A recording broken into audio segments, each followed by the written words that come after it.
Good morning, Soul Tribe. Trina Phoenix here. And I thought this morning we would talk a little bit about thunder. So, thunder is from the Nag Hammadi scriptures, and it's a beautiful discourse, and it's in reference to the divine feminine. And it's deep and beautiful. And I think that this is important to discuss because this explains a lot of the duality that we have within us. So, part of understanding the divine feminine is understanding the darkness part of it as well. And this is also present within the divine masculine. It's not exclusive to the divine feminine. So, we need to understand this exists within both. But some of us struggle to understand why we have certain emotions and certain processes and certain aspects of darkness within us. And boy, thunder really makes you look at that principle and the power of the darkness and what kind of is darkness. So we'll be looking at thunder.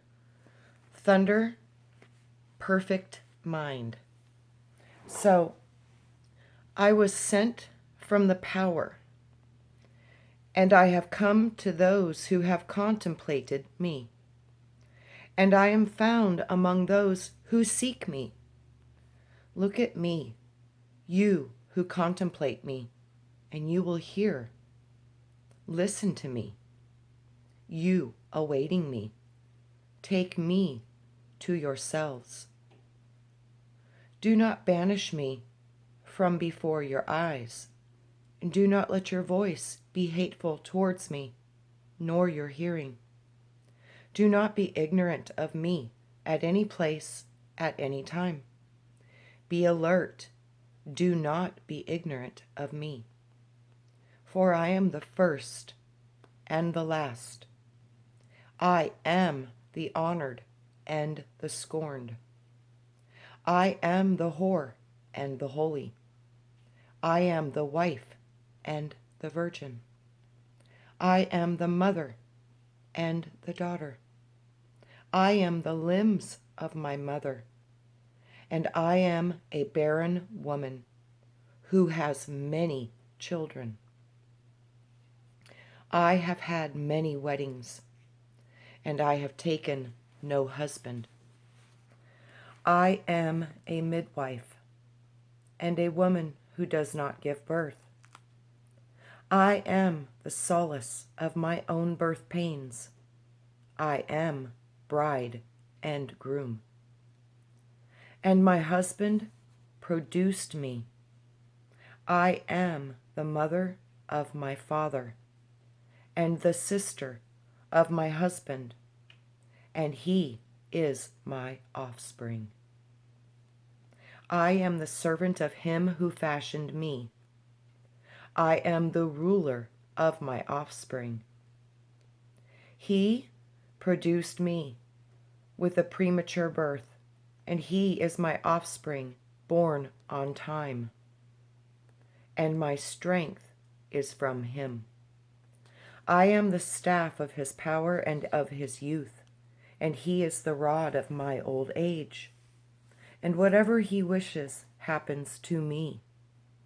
I am silence that is incomprehensible, and insight whose memory is great. I am the voice whose sounds are many, and the word whose appearances are many. I am the utterance of my own name.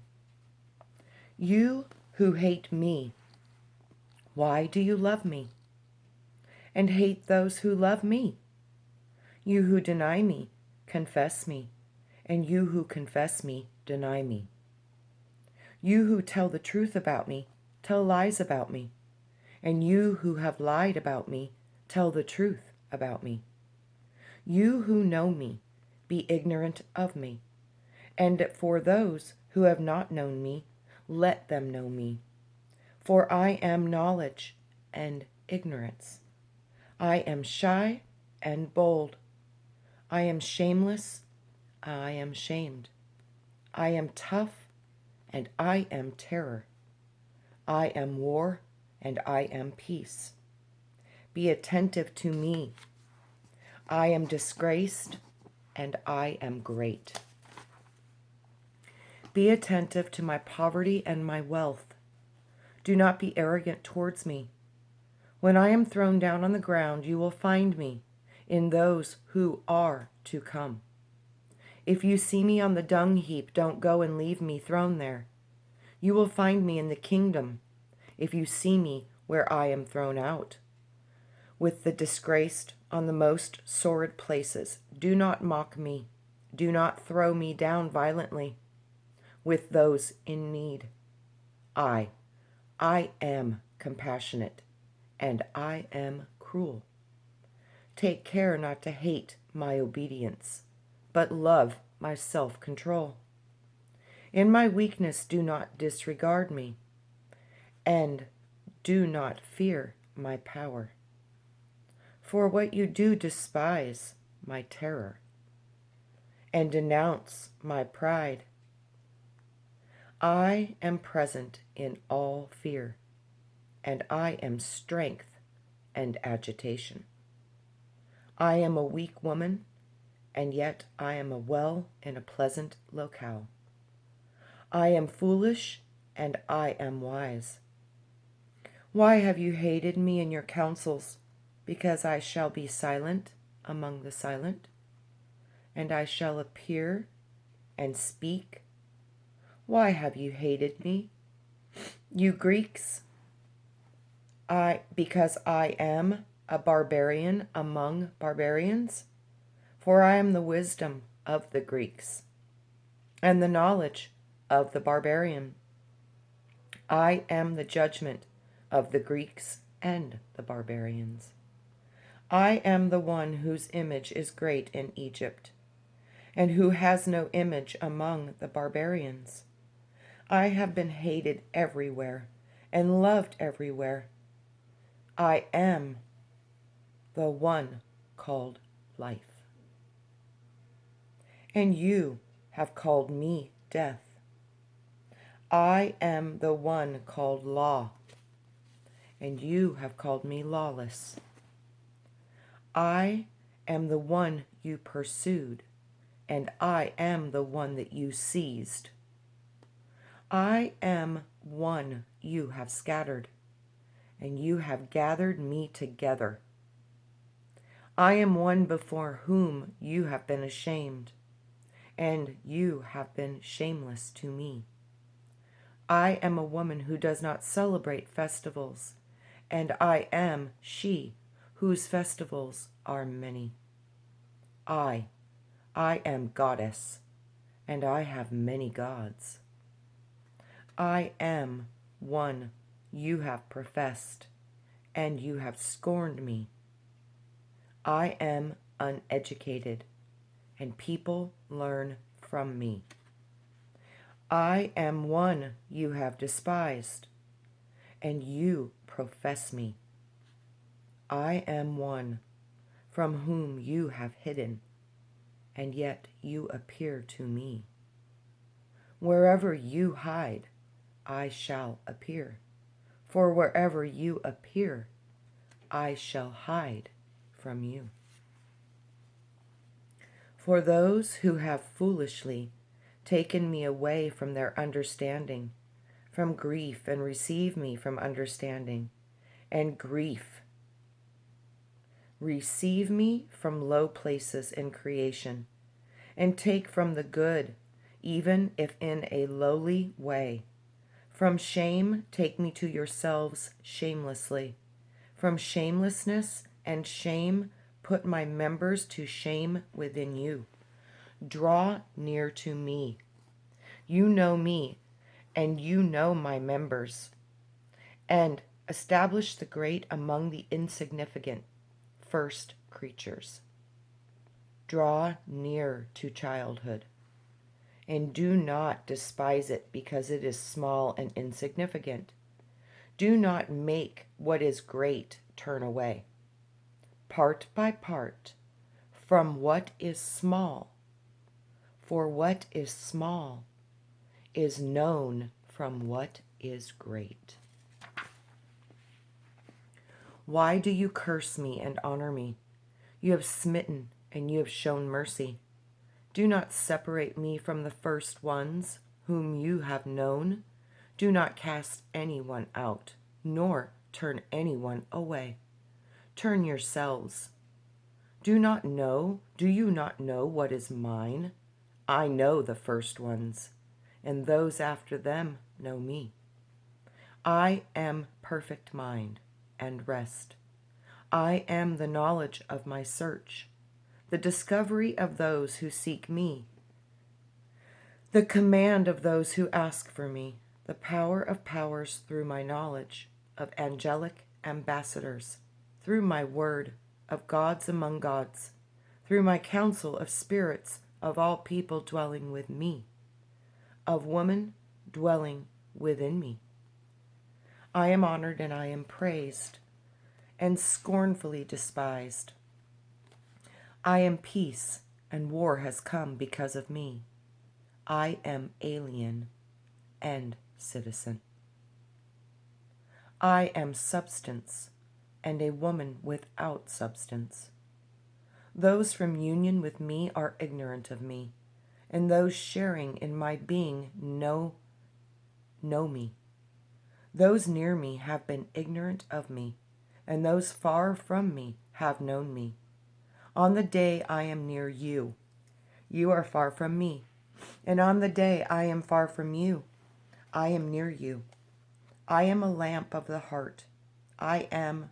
of nature. I am ... of creation spirits and the request of souls. And the ... are missing part of text. So it's kind of hard to, most of the time it's easier just to keep going.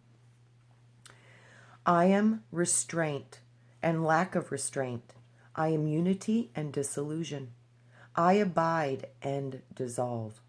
I am descent and people ascend to me. I am judgment and pardon. I am sinless, and the root of sin comes from me. I am desire outwardly, and within me is self-control. I am hearing adequately for everyone, and I am speaking that cannot be repressed. I cannot talk or speak, and plentiful are my words. Hear me in gentleness, and learn from me in roughness. I am the woman crying out, and I am cast upon the face of the earth. I prepared bread, and my mind within. I am knowledge.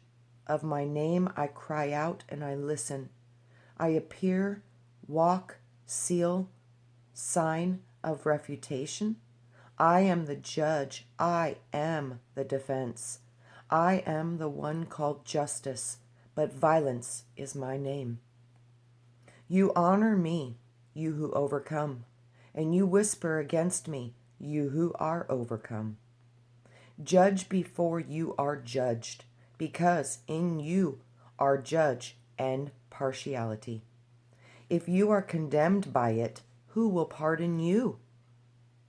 Or if you are pardoned by it, who can detain you? For what is within you is outside of you, and the one who fashions you on the outside has formed you from within.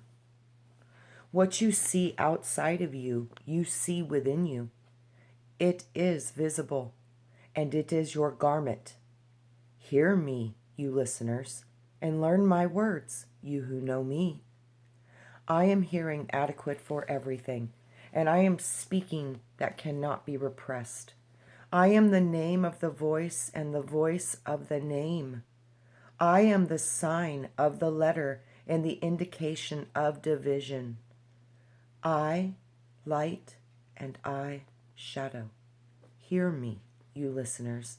Take me to yourselves as the Lord, the great power that lives, the one who stands, will not change the name.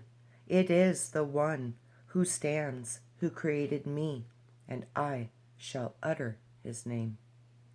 Look at the words of this one and all the texts that have been written. Pay attention, you listeners. You also, you angels, and you who have been sent, and you spirits who have risen from the dead, I alone exist.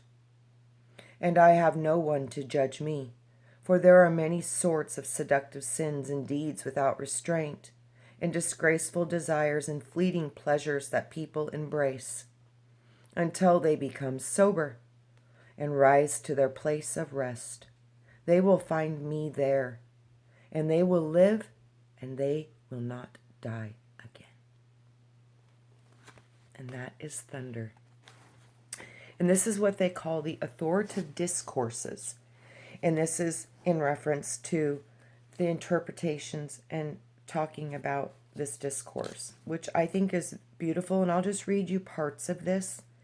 The title can also refer to the literary genre of logoi, in well-known Hermetic circles.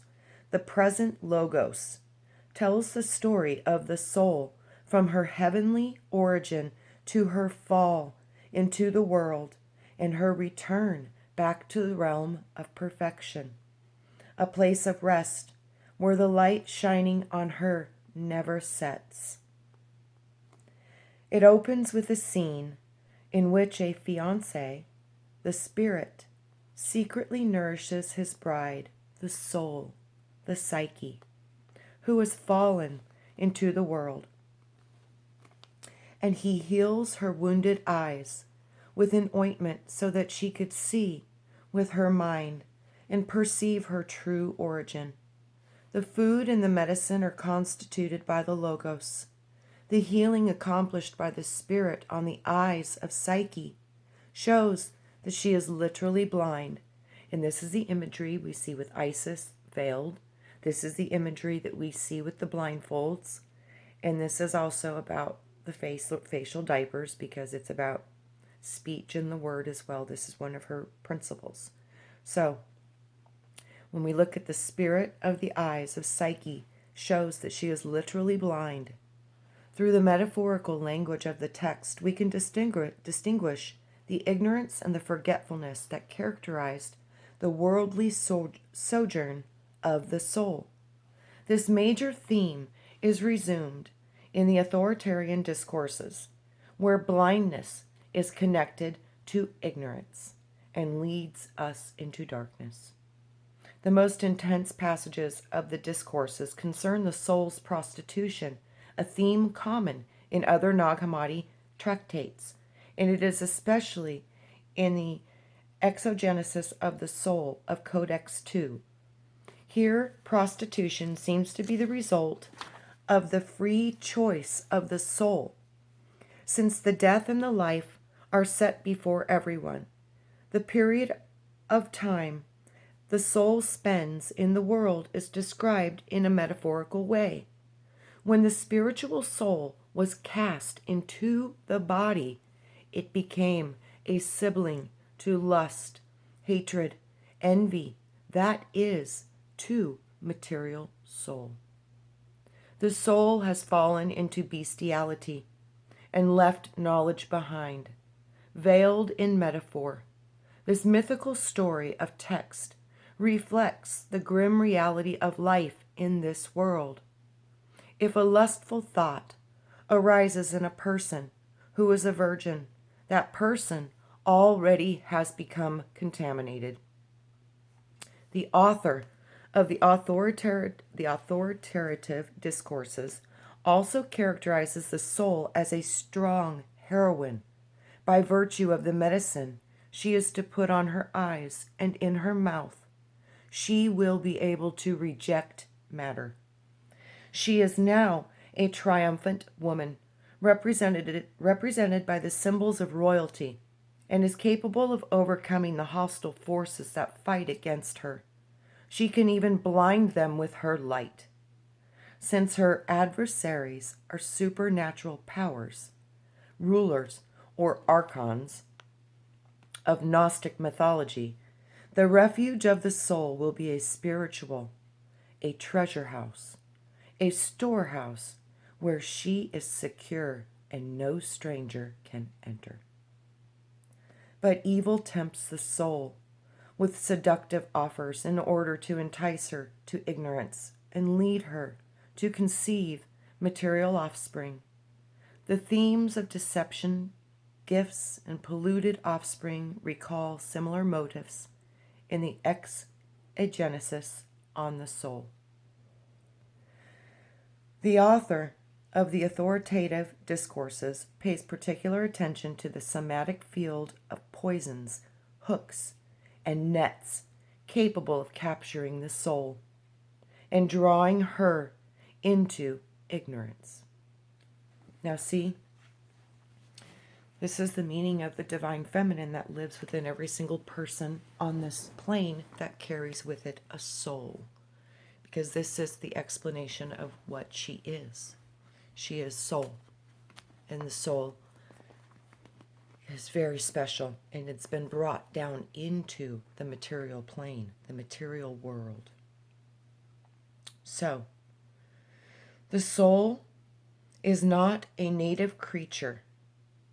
She has tasted human temptations and realizes the sweet passions are transitionary. She is conscious about evil and despises this life because, like human passions, this life is transitionary. The soul is able to distinguish between healthy food, which will give her life, and unhealthy food, which will poison her and lead her to death. The soul also becomes conscious of her power, her original light, when she is endowed with her true spiritual clothing as a beautiful bride, having left behind the pride of flesh for the beauty of the mind. If she once was a slave, she now is a queen. As the author writes, the soul returned the body to those who had given it to her. They were ashamed, and those who deal in bodies sat down and wept, because they could do their business with that body, and that was the only commodity that they now held. They had gone to great pains to shape her body for the soul, and they had intended to bring down the invisible soul. The soul fools the dealers in the body, keeping her superior nature, her superior spiritual body, secret from them. Their fault is their ignorance, because they did not seek after God. The soul, on the other hand, possesses gnosis. Because of her intellectual curiosity about God, and her consent and her constant labor in seeking the inscrutable one. The conclusion of the soul's existential trip is marked by love and rest. In the bridal chamber, she will eat of the banquet that she has hungered for and partake in the immortal food. She will find what she has been looking for.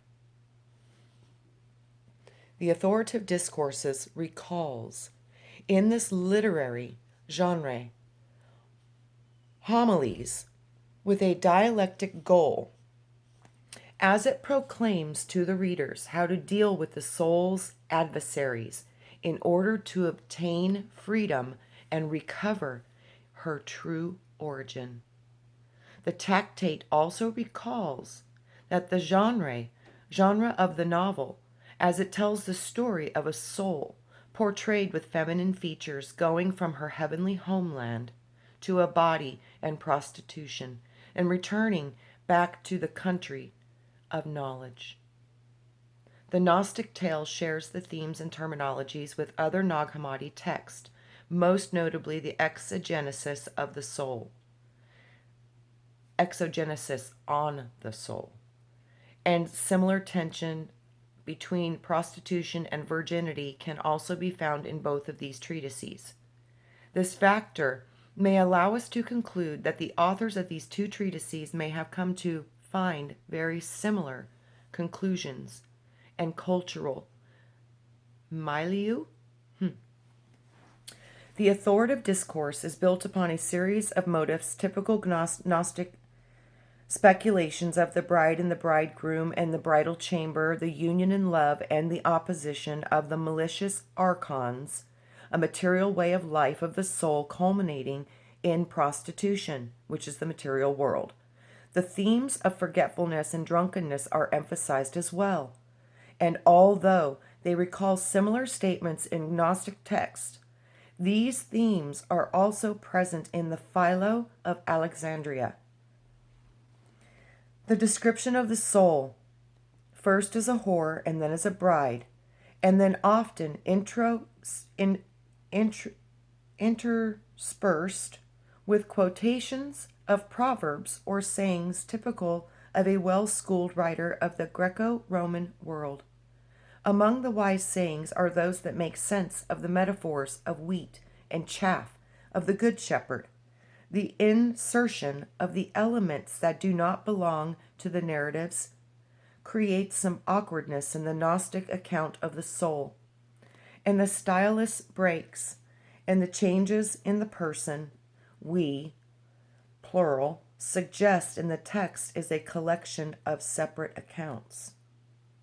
The struggle of the soul against the archons is described with metaphors that are somewhat unusual in comparison with the Christian or Greco-Roman sources. The images of those who fish for people may be based upon Habakkuk, I can't say that word, 1:13 through 7, and other similar occurrences may be found in the Qumran and the Manichaean literature, or Manichaean literature. The image of the dealers in bodies, say that again, the image of the dealers in bodies who are deceived by the soul may be an allusion to what we call slave traders. One of the main themes in the authoritative discourse is the sickness of the soul. This sickness is the blindness which wounds the soul's eyes. Blindness is the symbol of ignorance in Gnostic speculation, while the ability to see the image of the true is knowledge. Sickness of the soul is provoked by the forces of matter, and the remedy is provided when the bridegroom anoints the eyes of the soul with the medicine. Later, it is said that the soul applies the medicine to herself. This seems to be both medical and ritual, and it is reminiscent of the account in the book of the Tobit.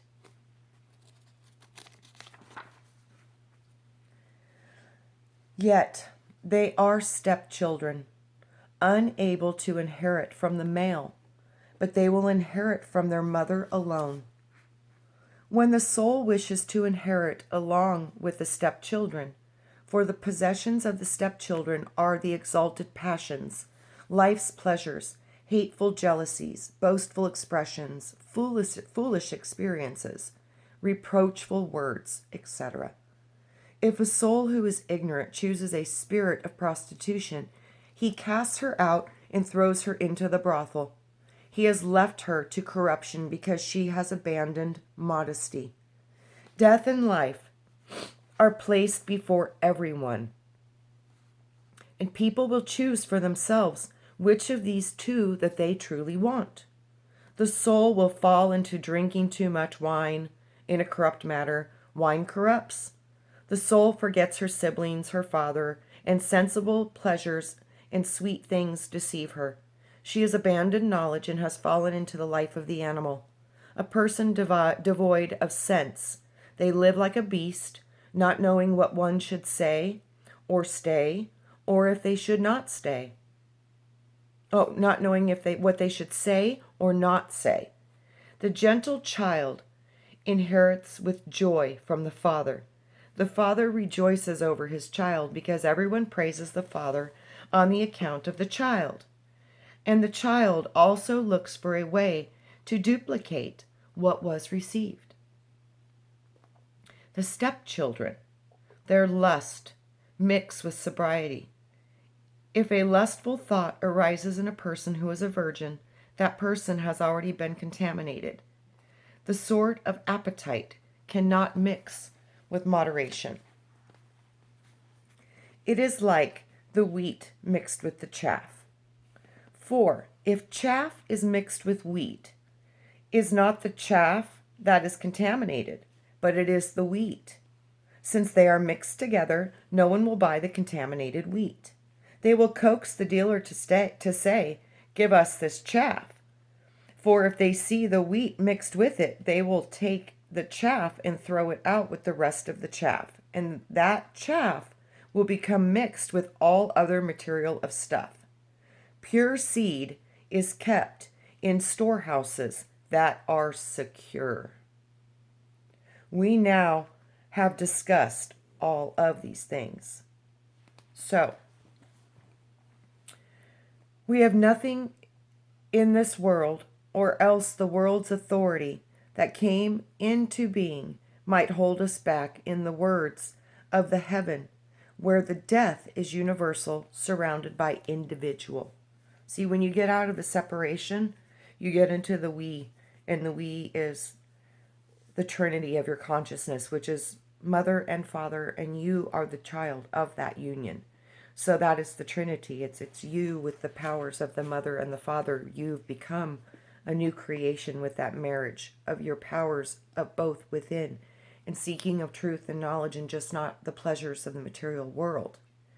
So the powers of the world are what oppose us. So the world heals the soul's blindness. Our soul is sick because she lives in a house of poverty, and matter strikes her eyes in order to blind her. This is what I always talk about when I'm in referencing to false light. Matter is a representation of false light because it is of matter itself. The mother of matter is a demon. So matter is based upon ignorance and darkness. It was formed from an insufficiency of creation. And we have been brought down in here to awaken as many souls as possible so they can reunite with the power of the mother and the father and remember that which they are and unite in that truth. And through that truth, the love of the truth shall set them free. Because when you have a love of the truth and you seek the wisdom of your soul and your spirit and your true origins, you become a new creature. So it's basically that simple. Those who seek in love of truth and want to know more about their inner spiritual origins and their inner spiritual soul connection and what that is and what it means and how it fell, all these things lead you to gnosis and truth, and that is what will truly set your soul free. You will no longer be bound. So know that you do have the power to judge yourself and condemn yourself, but you also have the power to forgive yourself and love yourself and free yourself. So this is what we need to work on and understand. And we need to understand where we are. We're in a third dimensional realm of matter. And matter is big business for passions, lust, greed, hate, all the darkness, all the things that we don't want to see are in this state because of the insufficiencies that were in this part of the creation story. So, the ignorant are more wicked than the pagans. Those, however, who are ignorant do not seek God, and they do not look for their dwelling place, which is a place of rest, but instead they live like animals. They are more wicked. They begin with, they do not inquire about God. Their hardness drags them down so that they can act in cruel manner. Then, if they find somebody asking about salvation, in their hardness of heart, they work on that person. If the person keeps on asking, they will kill them with cruelty, and they think they have done something good for themselves. Without a doubt, they are children of the devil. No, even if you give charity, and you know that God who is in heaven exists, the Father of the universe exalted over the idols that they worship, although they have not heard the word, so as to inquire about the ways of God. Idol worship has always been warned against. Everybody needs to take a look at that, because seriously, idol worship has always been looked at as this could possibly cause you harm. Okay? So just take a look at that. False idol worship. I think any form of worship in this world is going to be a worshiping of what they would call false idol, because this is false light. Anything you see here is of the false light prism, matrix, holographic construct. Understand, everything that we see here, we are veiled because we see matter. Matter. Okay? So matter is false light. It's reflective. It's not the true origin source. It's false light. So, false idol worship. So seek and inquire about the ways you should go, for there is nothing as important as this. The substance of the hardness of the heart strikes the person's mind with a force of ignorance, and the demon of error can take a hold. These things prevent the person's mind from recovering and being capable of working at seeking the understanding and hope. So, the rational soul, on the other hand, has worked at seeking, and she has learned about God. She has struggled to inquire, enduring bodily distress, wearing out her feet after the preachers, learning about the inscrutable one. She has found her rising. She has come to rest in the one that is at rest. She has reclined in the bridal chamber. She has eaten of the banquet for which she has hungered. She has partaken in the immortal food. She has found what she has sought. She has received rest from her labor, and the light shining on her does not set. The light belongs to the glory, and the power and the revelation forever and ever. Amen. And revelation means revealing. Removing the veil and receiving the truth of your spirit and your soul, and understanding, control the temptations of this world and the matter of this world, and loving things of this world and idolizing or worshiping things of this world.